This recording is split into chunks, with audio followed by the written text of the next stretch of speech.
13 अगस्त 2024 को Allahabad high court की Lucknow bench से एक खबर आती है कि उत्तर प्रदेश की 69,000 सहायक शिक्षक भर्ती की मेरिट लिस्ट को रद्द कर दिया गया है और 3 महीने के अंदर नई सूची जारी करने का आदेश दिया गया है। ये मेरिट लिस्ट 2020 में जारी हुई थी। आइए जानते हैं क्या है पूरा विवाद और साथ ही ये भी जानेंगे कि क्या इस आदेश से 4 सालों से शिक्षक की नौकरी कर रहे लोगों की नौकरी को खतरा है। आइए इस वीडियो में सब कुछ समझते हैं सिलसिलेवार तरीके से।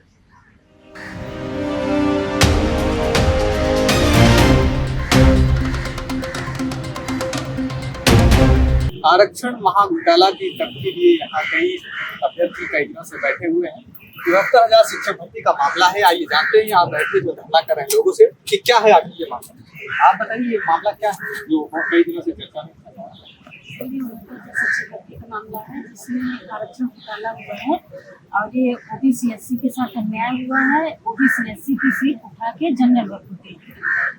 तो एक लिस्ट भी दी गई थी, जैसा कि पिछड़ा वर्ग आयोग ने रिपोर्ट दिया, फिर हम लोग धरना किए, माननीय योगी जी से हमारी मुलाकात हुई तो एक 6800 की लिस्ट दी गई, लेकिन उस लिस्ट को सिंगल बेंच में चैलेंज कर दिया गया। तो सिंगल बेंच में हम लोग लड़े, फिर डबल बेंच में लड़े। अब डबल बेंच का आर्डर है, जिन्होंने माना है कि नहीं 69,000 शिक्षक भर्ती में आरक्षण घोटाला हुआ है, तो उन्होंने 69,000 की पूरी लिस्ट रद्द करके नई लिस्ट बनाने के लिए आदेश दिया है। तो हम ये चाहते हैं कि जो ये ऑर्डर आया है इसका जल्द से जल्द पालन हो और हमारे साथ जो अत्याचार 5 साल पहले से होता आ रहा है अब उस अत्याचार का अंत हो और हमें जल्द से जल्द न्याय मिलेगा। जैसा कि आपने बताया कि ये रद्द कर दिया गया, नई सूची के लिए फिर से बोला गया 3 महीने के अंदर ये नई सूची जारी की जाए, तो अब तो आपको न्याय मिल गया। क्या ये किस लिए आप लोग अब धरना दे रहे हैं? आप क्या और मांगे सरकार से आप चाहते हैं?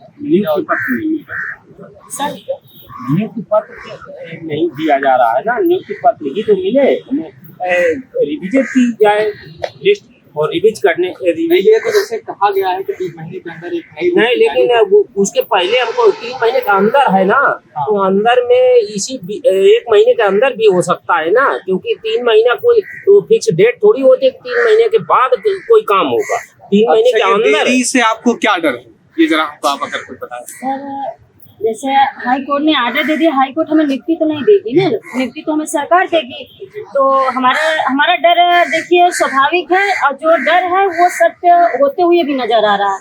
हमारा सबसे बड़ा डर जो ये है कि जैसे जैसे इसमें समय बीतता जाएगा इसमें समस्याएं फिर से बढ़ती जाएंगी। जैसे कि जनरल वर्ग सुप्रीम कोर्ट पहुंच चुका है, 9 तारीख की डेट लगी है, तो इसमें स्टे लगने की भी संभावना है। अगर स्टे लग जाएगा तो ये प्रक्रिया फिर से न्यायालय में हो जाएगी, तो हम फिर ना अपनी आवाज उठा पाएंगे और जब आवाज उठाएंगे भी तो सरकार की तरफ से हमें यही आश्वासन मिलेगा कि आपका मामला अब न्यायालय में है, तो न्यायालय का जो भी निर्णय आएगा हम उसका सम्मान करेंगे, जैसा कि पिछले 5 साल से कहते हुए। तो हम ये चाहते हैं कि हमारा मैटर हम न्यायालय में पेंडिंग न करके, डबल बेंच का आर्डर है इसके साथ त्वरित न्याय किया जाए, हमें जल्द से जल्द नियुक्ति पत्र मिले, हम विद्यालय में जाए, बच्चों का भविष्य सुधारें। यहाँ एक सवाल और उठ रहा है कि जो जनरल लोगों को नौकरी मिली है, 4 साल से वो नौकरी कर रहे हैं, क्या उनकी नौकरी को भी खतरा है? तो इस पर आप लोग क्या कहें?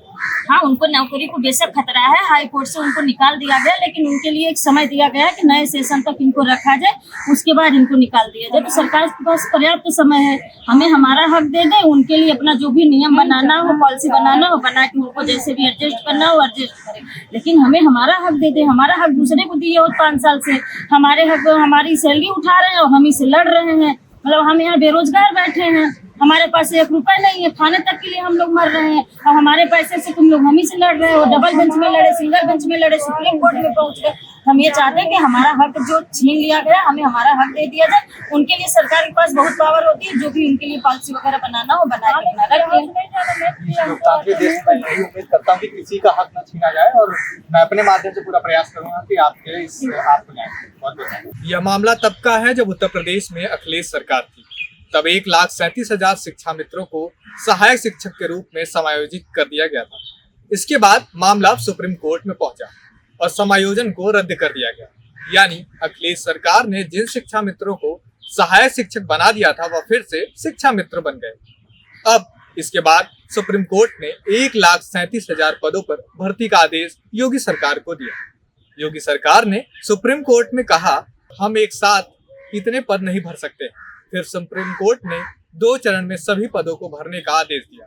इस आदेश के बाद योगी सरकार ने 2018 में पहले 68,500 पदों के लिए वैकेंसी निकाली और इसके बाद दूसरे चरण की भर्ती थी 69,000 सहायक शिक्षक भर्ती। 69,000 सहायक शिक्षक पदों के लिए निकली इस भर्ती की परीक्षा 6 जनवरी 2019 को हुई। इस भर्ती के लिए अनारक्षित की कट ऑफ 67.11% और ओबीसी की कट ऑफ 66.73% थी। इस भर्ती के तहत करीब 68,000 लोगों को नौकरी मिली। आंदोलनरत अभ्यर्थियों ने दावा किया कि 69,000 शिक्षक भर्ती में ओबीसी वर्ग को 27% की जगह मात्र 3.86% आरक्षण मिला, यानी ओबीसी वर्ग को 18,598 सीट में से मात्र 2,637 सीट मिली, जबकि उस वक्त सरकार का कहना था कि करीब 31,000 ओबीसी वर्ग के लोगों की नियुक्ति की गई। सरकार के इस बयान पर अभ्यर्थियों ने बेसिक शिक्षा नियमावली 1981 का तथा आरक्षण नियमावली 1994 का हवाला देते हुए कहा कि ओबीसी वर्ग के जिन 31,000 लोगों की नियुक्ति दी गई है उनमें से करीब 29,000 अनारक्षित कोटे से सीट पाने के हकदार थे।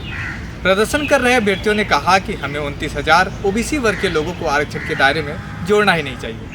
69,000 शिक्षक भर्ती मामले में इस रिपोर्ट के दौरान हमने कुछ अभ्यर्थियों से भी बात की, जिसमें हमें पता चला कि सरकार द्वारा जो भी परीक्षाएं कराई जाती हैं वह सही समय पर और पारदर्शिता उसमें रखी जाए, जिससे अभ्यर्थियों को कोई नुकसान न झेलना पड़े। शिक्षक भर्ती के अभ्यर्थियों ने जैसा कि हमने देखा कि 1981 और 1994 जैसे नियमावली का जिक्र किया और जिसमें आरक्षण की सीटों का सिलसिलेवार तरीके से ब्यौरा किया गया है। सरकार इसी के अनुसार नियुक्तियां करे परीक्षाओं पर और जिससे छात्रों या जो अभ्यर्थी रहे हैं उनके भविष्य पर कोई खतरा ना हो। यही मैं सरकार से उम्मीद करता हूं और यही कुछ अभ्यर्थी भी यहाँ कई दिनों से जो धरना कर रहे हैं इसकी बात करते हुए नज़र आ रहे हैं।